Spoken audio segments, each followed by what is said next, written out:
we were lucky to be in a scene that had a whole lot of attention and everybody wanted to sign bands. We did a demo deal before that with, not Columbia, but Capitol, and they kind of hung us up.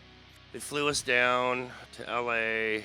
Later that day after our meeting, remember we went to the Beach Boys party in the parking lot where they awesome. shipped in sand. Fucking truckloads of sand and turned their parking lot into a beach, and the Beach Boys played for like their 30th anniversary or whatever. That was super fun. But what ended up happening is that just like all record labels back then, and there's a bunch of them, there's like 3 left now, basically. Capitol had their fingers on a couple other bands, and one was a band called Love Hate, and they had a song called Blackout in the Red Room. And their demo was being played on KNAC in LA, and people were really digging it. That fucking band basically, I think, took our record deal from Capitol Records because they were signed. I don't know if you remember that, but they got signed maybe a month or 2 after we had our final meeting. And so while we're just hanging out up in Seattle, ready to go, calling our manager and our attorney every day, have they said anything? And no, they haven't said anything. But, in a weird, odd way, I think it was a blessing. I mean, Caroline was a great label to be on, and they gave us a budget to do our videos for MTV. And we hooked up. We played some opening for some awesome bands. During that time, It was pretty amazing. Caroline was really good. Extremely respectable.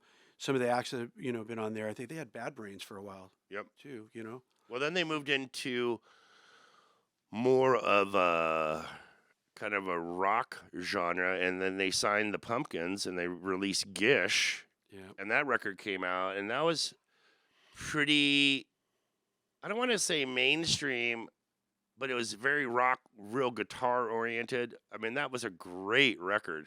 They pushed the living daylights out of a band called Jellyfish. This label just decided we're going to make this band, and that band sold like hundreds of thousands of records. They still tour, and great band. That's how it works. It's definitely got to be music that people love. The band's got to be good, but it ain't going to go anywhere if you don't have the money behind it. Nope. That's just all there's to it. And hanging us up meant that Capitol Records had a demo deal that they had right of first refusal for a period of 6 to 9 months. And so they just waited the whole thing out. And you know what?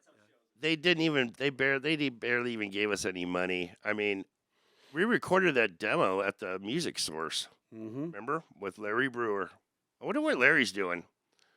Last time I saw him, he came to my house. He's like, "Oh, and how are you?" He's all crazy. Then he puts a gun on the table. I'm like, "Whoa, dude."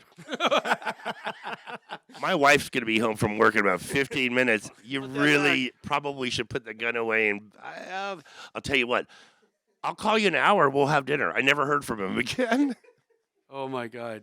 But Larry was a character. Yes. Oh, my God. Yes, he was. Yes, he was.